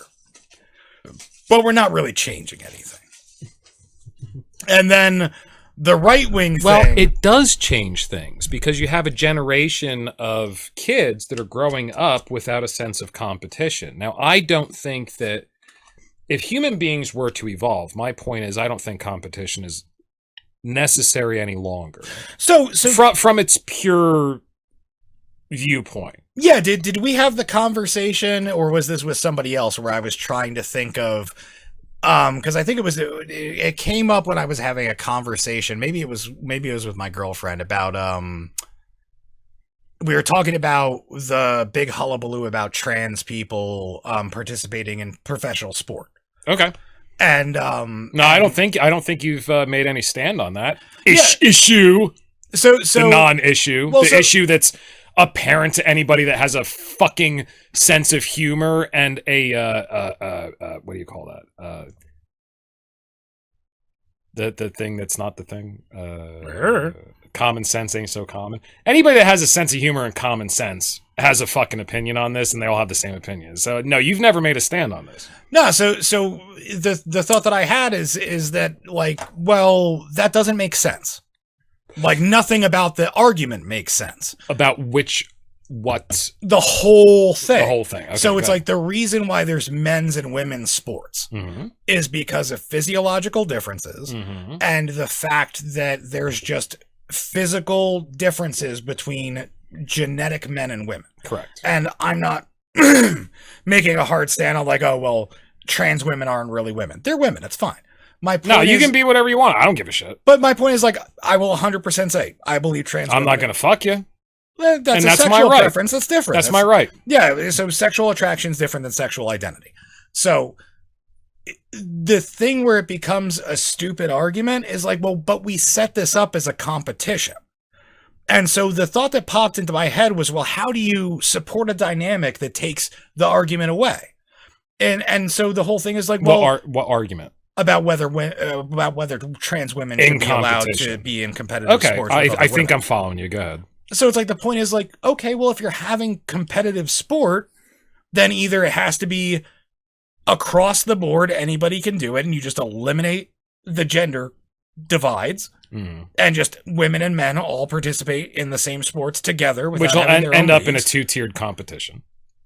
Or you've got to redefine sport. And I'm bringing this up as a metaphor. So it's like, well, you could have cooperative sport. Like, you could create a sport where teams of people who are whatever fuck gender you want work to be the best at sitting there and helping each other accomplish a goal. This is interesting to me. So let me help your argument along a little bit. There was a Dark Horse podcast with Brett Weinstein and Heather Hine, his wife. And Heather Hine brought up a sport where within, if you have men and women play together on the same team, they seem to do better. Ultimate Frisbee. Sure. Actually, curling's that's another one. Okay. Cool. So there are some things where if you have men and women together on the same team, that team will do better than a team that only has one gender. That's kind of neat. Yeah, and so my point being is to wrap it back into what we were talking about before. But sport is basically competitive. Sure, but my point is that if it's competitive because we make it competitive. I think that's the definition of sport. It just seems to work cooperative sports within a same team. You still have two teams competing with each other. It's just some sports seem to be such that one team that's competing with the other team do better when two genders are cooperating with each other in order to gain a competitive edge. Yeah. That would not be in all sports. Sure, I understand that, but that's what I'm saying is, like, it's the same thing when everybody's like, oh, you shouldn't, like the whole bathroom situation. It's like, well, it's kind of fucked up that we all have to pee next to each other anyway as men. Yeah, I hate that. It's like, so we get a fucking trough and you guys get individual stalls? We have a trough at this fucking sports stadiums. There's ladies, maybe you don't know this. There's literally like a pig trough nailed to the wall, and we all just stand next to each other, no dividers, whip out our schlongs and piss into this trough.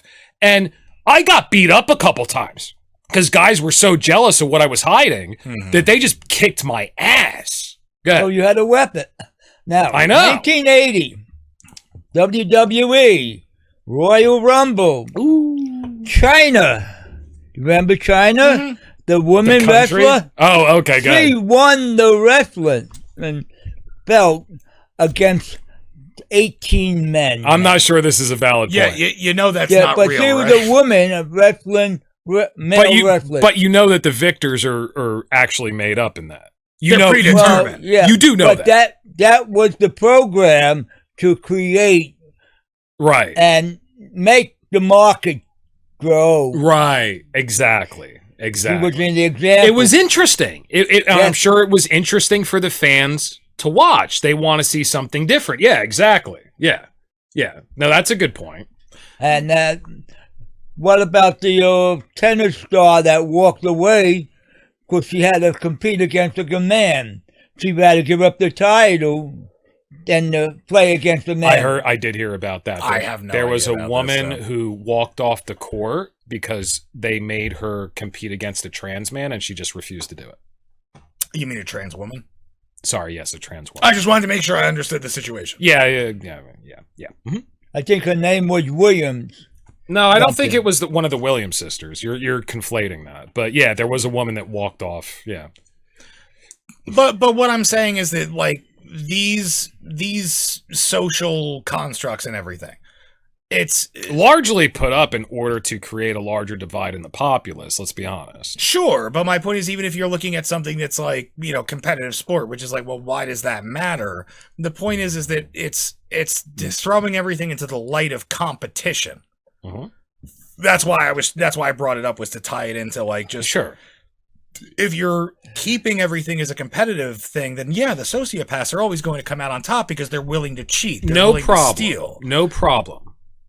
But I kind of feel like perhaps people listening to what you're saying are going to assume that you are saying competition is a bad thing. No, I'm saying that the construct of competition as we understand it needs to be altered. How we compete needs to change. I think competition is fun. Yeah, but I think how we look at competition When needs I to change. decide to include myself in it. Now, if I am set up in a game, which is the way that I think most Americans feel right now, in order to make a living, you're set up in a game that is rigged against you if you follow the rules in any way, shape, or form. What I do when I sit down across the table from somebody else and I'm playing a game and I know I'm going to lose, unless I really desire to get better at that game, if I desire to learn the game, I'll play it out. I'll figure out what it is. But when I figure out that it's rigged, I take myself off the table. I'm going to go play a different game, or I'm going to bow out entirely for a while until I find a game that's more fun. I'm not going to play a game that's rigged against me. And that's where the issue comes into the gamification of society and everything. Is Game theory. Yeah, is the fact that, like, sure, if you and I were to sit down and play chess, then I know I'm going to lose. You're just way better at that than I am. But And on paper, I should be pretty good at it, but for some reason, I'm not great. But regardless of that, you can walk away from that game.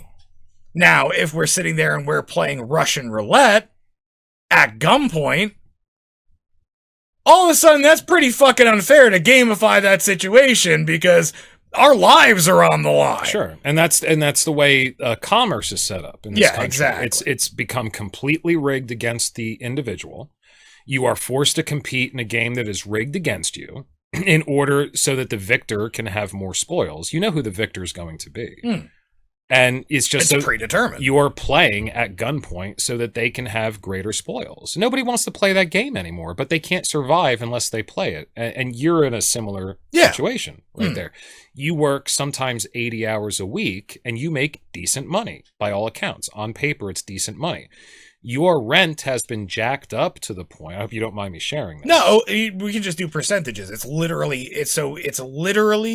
over 50% of my gross income, not my net income. Arguably, that's because large corporations are allowed to buy up residential real estate. Now, there is a bill that's being introduced in the Congress right To now. decommodify, yeah. They're no longer allowed to do that, and over 10 years, they have to divest their residential real estate holdings. It's going We'll to see be if that passes. be very interesting. In my opinion, that would be the first positive thing, if it passes, that the American government has done for the people rather than for their overseas colonial attitude of taking over other territories and expanding their empire. Imperial attitude.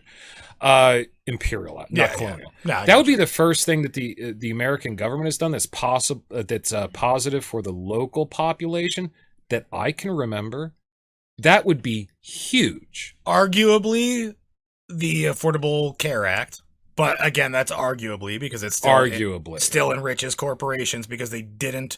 It has do a lot what of they were flaws. It has a trying to do. lot of flaws. Yeah, they couldn't get it passed the way they wanted. Actually, talking about me not doing any research for this, I did come across something very interesting on that seemed to be even-handed. That I thought was fascinating. It's a very shit situation where they were The trying middle class, to do something the really middle good class for the middle get class, and taxed the fuck out of in order to take. Yeah, it's because that was the only way they could get it passed. Sucks, man. Really sucks. So talking about competition, specifically in sport, I do want to reiterate the point.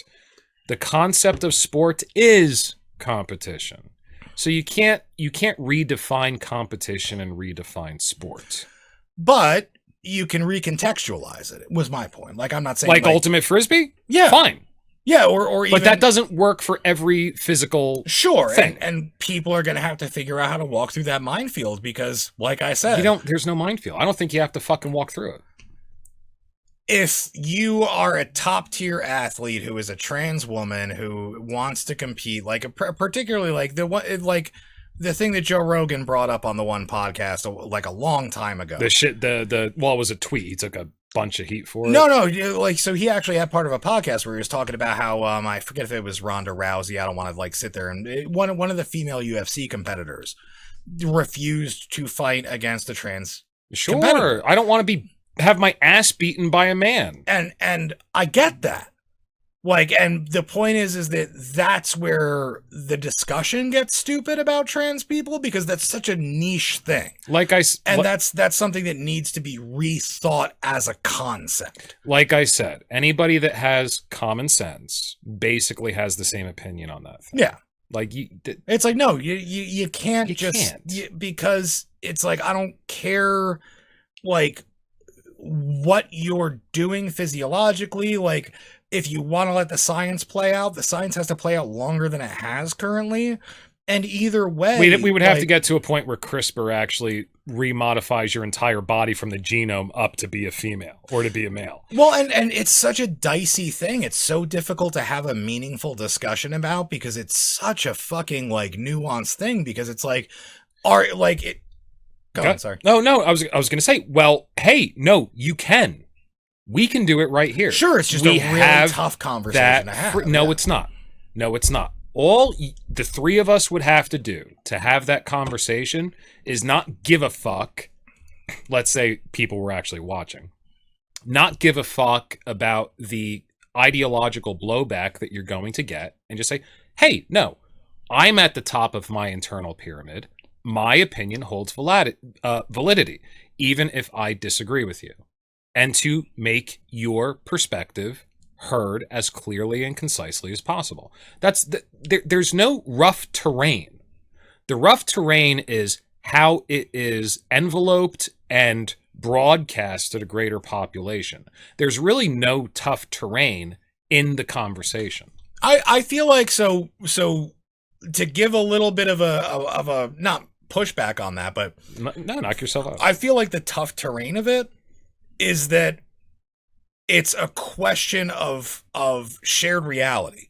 Mm-hmm. And it's a question of what is true, what is not true. It becomes an existential thing. Well, when reality is being manipulated by the forces that are just putting a huge magnifying glass on things that are and I think it's an unwarranted magnifying glass. That are contentious in order for power grabs and political gains, sure. But to have a conversation, something like this, what we're doing now, is so meaningful to be able to do this because we're basically, there's a little performance involved. Like, I'm not going to sit here for 5 minutes thinking and then you try to say something, let me think, because that's not, good for the audience. You know, we don't want to have too much dead air, that sort of thing. But Sure. other than the obvious of what we're doing that makes it somewhat performative, this is such a sacred space. This is such a beautiful thing to be able to do, because it's really just sitting around with a few friends and talking about shit the same way that you would in your living room. And then you get to post it and make it available for really the entire world. Whoever else wants to see it, they can potentially find it. I don't want to get into censorship and all of those things, but they could potentially find it. And that's a beautiful human thing. So as far as having conversations like this and holding the nuance in those conversations, there's no rough terrain to walk on. There's nothing roughshod about it. The blowback, the reaction is what becomes roughshod. And then feeling like you have to defend yourself against people that are just practicing high-end sophistry. That's where a lot of people fall in the traps. If you see sophists coming after you, just fucking ignore them. Most of them are probably trolls anyway. Well, and the only reason why I think it's, I don't want to say a difficult conversation to have, but I feel like the reason why it becomes nuanced is because A, I don't have skin in the game. Well, what I'm saying is I don't think it's hard to have nuance. No, because as long as the conversation's happening in good faith, and the three of us know that generally speaking, we stay in good faith. I know, but that's what I'm saying is that's something that somebody who, as an outside observer, may think that it's like, no, like my mind is always willing to be changed. Yeah. And it's one of those things where there's so much nuance to that conversation because it's a paradigm that we haven't had to deal with before. And that's the definition of good faith. That's an excellent point. You're a type of person. You're in a state of mind. My mind is always willing to be changed. Even if the mind is not ready, the mind is willing to be changed. That's the definition of a good faith discussion. Yeah. And that's a beautiful thing. And that's something where technology has given us the ability to do this and make it public. Everybody talks like this all the time. Behind closed doors, they're very honest. Most people just get very angry. In public, once again, that's virtue signaling. Yeah, behind closed doors, people have real conversations, and you know the people that you're with. You're not thinking about the broader population. You're not broadcasting to catch the most fish possible. You're trying to communicate with a couple other folks, and you know how to communicate with them if you know them well. If you're friends and you love each other and you respect each other, even if you disagree with each other, you're going to have the ability to communicate effectively with those folks and be able to be honest. The mask drops away. And I'm going to stop there because the mask dropping away is actually something that I wanted to start off our next podcast with. So but it ties in, I'm going to zip it, and we are getting about to the end here. So I'll let anybody, I'll shut up. Whoever wants to end it. Who wants to end it? Hold on. Let me think. There's mud in your eye. Hey. Cheers. Cheers. Salud. Cheers. Salud. Yeah. But yeah, I mean, I think it's one of those things. I guess the only thing that I can think to kind of put a button on it is people being able to have honest and earnest conversations about things is the thing that makes discourse so difficult in the current zeitgeist political situation, like online public discourse. Yeah. The public intellectual ecology. Yeah, and it's a rare thing that more people should really think about because, like, hey, how about instead of like jumping down somebody's throats when they say something that you don't, well, why do you believe that? Yeah. Like, let's have a discussion about these beliefs. And be earnest about that discussion and actually listen. Share your true opinions, be honest about yourself, and be open to change. I mean, how many times have I come to you with something and you showed me something? I was like, fuck, didn't look at that. It's just brand new information. Yeah, and that's the whole thing is you're only ever seeing one facet of something. And it's communication that allows us to look People should the whole picture. People should be allowed to do that publicly, and that's being slowly taken away from us. That's a big fucking problem. Nah, yeah, and that erosion is really the reason why the fucking virus needs to be curtailed. I may not be invited to the WEF again, but I do agree.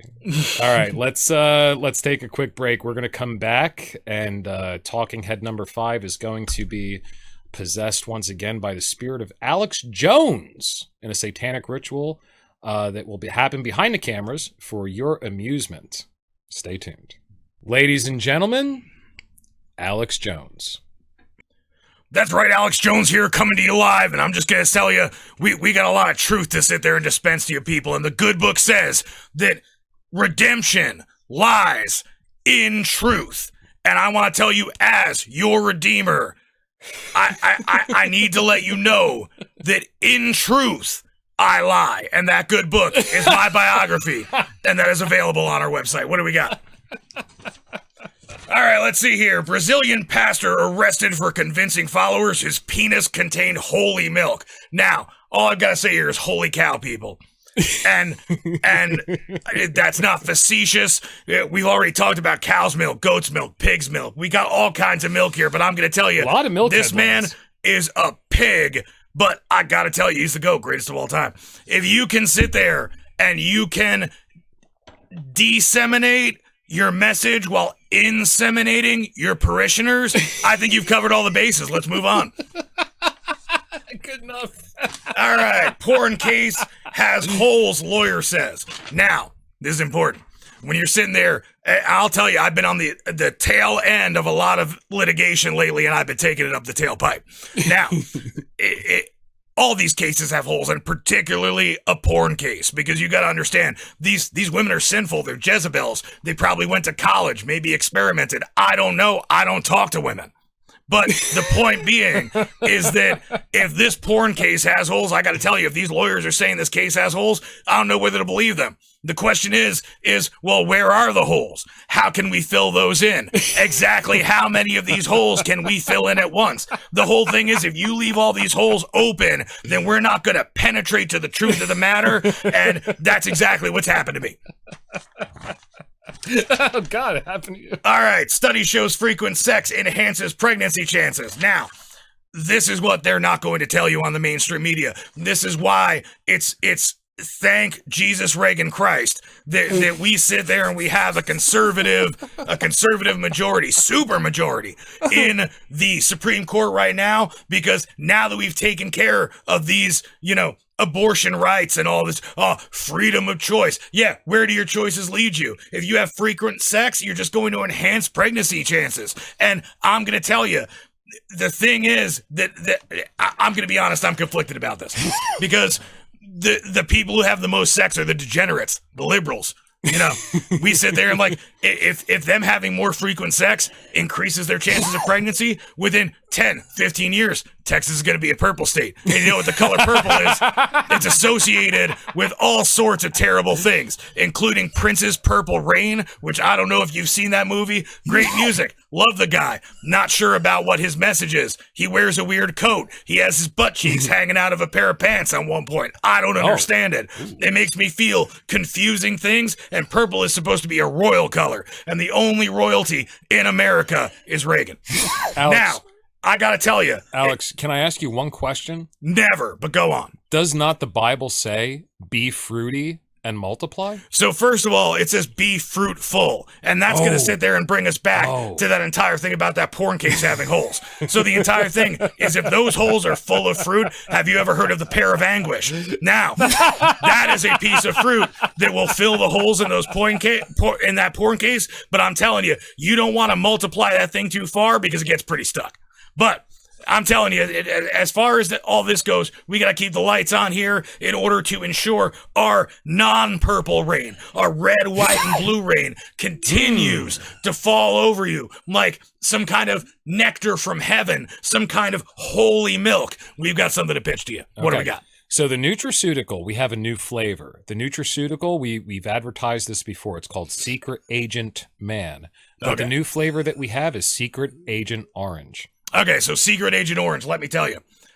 I know there's a lot of Trump supporters that are out there in the crowd right now, and I want to let you know, if there is a man who personifies virility and just raw stamina and power, it is Donald Trump. So we reformulated our secret agent man to be secret agent orange. Now, this flavor not only makes it more palatable, I know it had kind of a chalky flavor. It was a little bit salty. A lot of people accused it of being holy milk, which it was not. I want to tell you, we fixed that issue with our distributor. We no longer get it from that church. But the way that we sit there and we make this, I'm going to tell you, so it's very, very famously known that Donald Trump does not exercise because he feels like that any kind of energy expelled is energy wasted. He believes that he loses vitality whenever he sits there and does anything physical, and that's why Melania is a very disappointed wife. Now, what we do to make these pills, I'm going to tell you. We go down to Mar-a-Lago.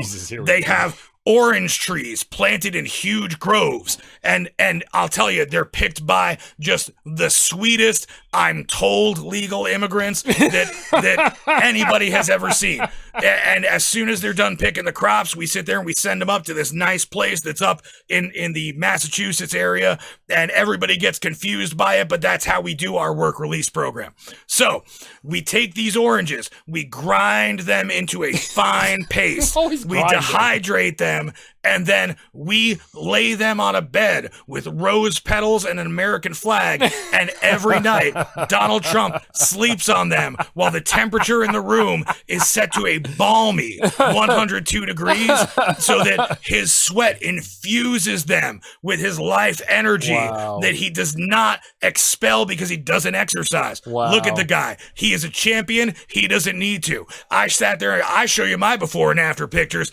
I go from the way I look to being a much more red version. He did it harder and better and more pure, and that's why it turned out orange. Wow.